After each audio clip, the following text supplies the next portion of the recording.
لگا دی رسول اللہ کے دین کی نوکری میں۔ حضرت سلمان فارسی رضی اللہ تعالیٰ عنہ، آخری وقت ہے، وصال کی گھڑیاں ہیں، صحابہ تیمارداری کرنے گئے، حضرت سلمان فارسی رضی اللہ تعالیٰ عنہ رونے لگے دیکھ کر۔ ایک صحابی نے پوچھا سلمان روتے کیوں ہو؟ کہنے لگے یار میں حضور کا غلام ہوں، پر میں نبی پاک کی پوری بات نہیں مان سکا، سوچتا ہوں قیامت میں حضور کے سامنے کیا منہ لے کر کے جاؤں گا، پوری بات نہیں مان سکا، تابع داری نہیں ہو سکی، حضور کے سامنے کیسے کھڑا ہوں گا؟ صحابہ نے کہا سلمان ہم تو دیکھ رہے ہیں تیرا ایک ایک لمحہ مصطفیٰ کی سنت میں گزرا ہے، تیری ہر ہر ادا سنت مصطفیٰ ہے، پھر تو کس بات میں پریشان ہے؟ کیا ایسی بات ہے جس نے تجھے پریشان کر رکھا ہے؟ تو حضرت سلمان فارسی کہنے لگے دیکھو نا میرے گھر میں دنیا داری کتنی زیادہ ہے، میں نے مال دولت کٹھی کر لی ہے۔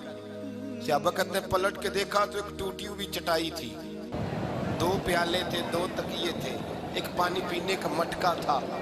حضرت سلمان فارسی رضی اللہ تعالیٰ عنہ سے پوچھا جناب کدھر ہے وہ دنیا داری جو آپ نے کٹھی کیا؟ تو آپ فرمانے لگے یہ میں نے 2 پیالے رکھے ہیں، ایک سے بھی تو گزارا ہو سکتا تھا، یہ میں نے 2 تکیے رکھے ہیں، ایک سے بھی تو وقت گزر سکتا تھا۔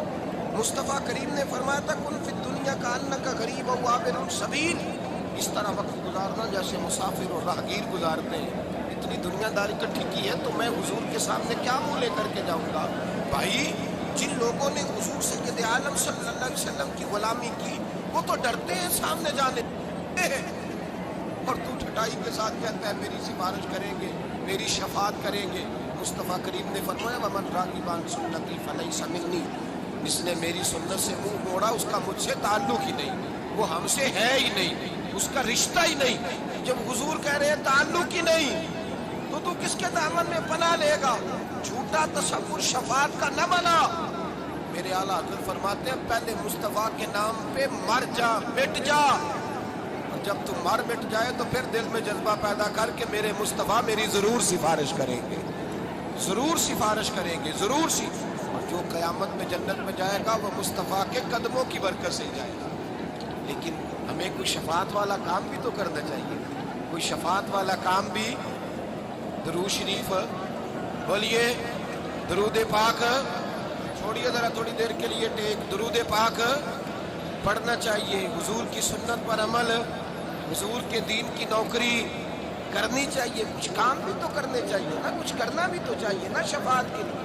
لیکن نا حضور سید عالم صلی اللہ تعالیٰ علیہ وآلہ وسلم نے فرمایا جس نے مجھ پر درود پڑھا اس پر میری شفاعت ضروری ہو گئی۔ اللہ کے محبوب صلی اللہ علیہ وسلم نے فرمایا جس نے قرآن مجید کو دل سے لگایا میری سفارش ضروری ہو گئی۔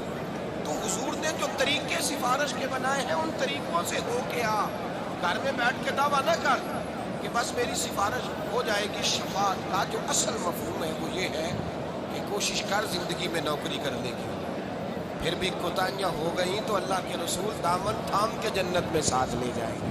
لیکن اگر تو دین کے مقابلے میں ہی کھڑا ہو جائے، مقابلے میں ہی کھڑا ہو جائے، تو موج کرتا پھرے، اپنی مرضی سے تو وقت گزارے، تو حضور کی سنت اور شریعت کو چھوڑ کر غیروں کے طریقے اپناتا پھرے، اور تو کہنے میری تو سفارش ہوگی، مجھے تو فوری طور پہ تھام لیا جائے گا، تو شفاعت کا اصل مفہوم اس میں شک نہیں۔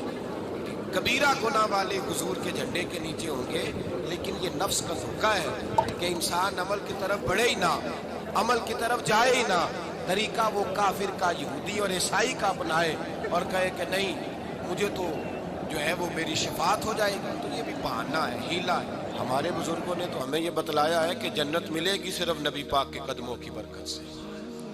لیکن توجہ بھی تو ہونی چاہیے نا انسان کی ان قدموں کی جانب جن قدموں سے اس نے لگنا ہے، اس کا خیال بھی تو ادھر ہونا چاہیے، اس کا خیال بھی تو ادھر ہونا چاہیے نا۔ بس میں ابھی نیک نہیں، پورا نیک ہو جاؤں تو پھر داڑھی رکھوں گا، تو میں اکثر کہا کرتا ہوں، میں کہتا ہوں بھائی تو روٹی کی قسم کھا لے، تو کہہ جب میں پورا نیک ہوں گا تب کھانی ہے روٹی۔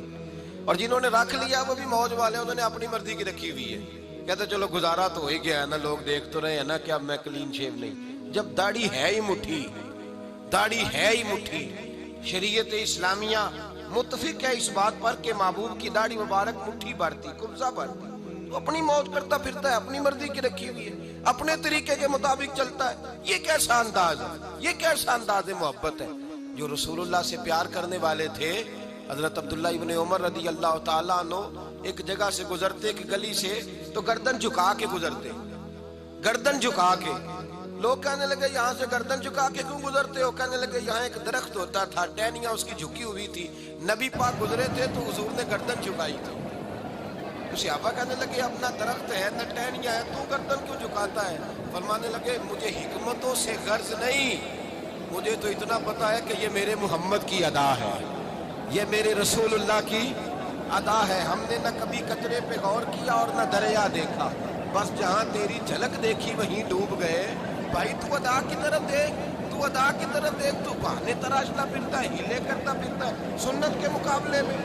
کل کو شادی بیاہ کا معاملہ آئے گا تجھے ہر چیز بھول جائے گی، پھر تو اپنی برادری کو دیکھے گا، علاقے کو دیکھے گا، اس وقت تجھے وہ سارے رسم و رواج یاد آئیں گے، تجھے دین اسلام کو یاد آتا نہیں. تو ہیلا کرتا ہے، بہانا کر کے بیٹھا ہوا ہے کہ بے دریغ میری شفاعت ہوگی. شفاعت والا کام کرے، انشاءاللہ تعالی مصطفیٰ کی شفاعت ہوگی تو جنت میں جائیں گے. میرے اعلیٰ حضرت کہتے ہیں پیش حق مجدہ شفاعت کا سناتے جائیں گے، وہ آپ روتے جائیں گے، ہم کو ہنساتے جائیں گے، اور باغ جنت میں محمد مسکراتے جائیں گے. پھول رحمت کے گریں گے، ہم اٹھاتے جائیں گے. وسعتیں دی ہے خدا نے دامن محبوب کو، جرم کھلتے جائیں گے اور وہ چھپاتے جائیں گے. اور خلد میں ہوگا ہمارا داخلہ اس شان سے، ہم یا رسول اللہ کا نعرہ لگاتے جائیں گے. تو یاد رکھیں بھائی، شفاعت کی بل بوتے پہ جائیں گے، لیکن شفاعت والا کام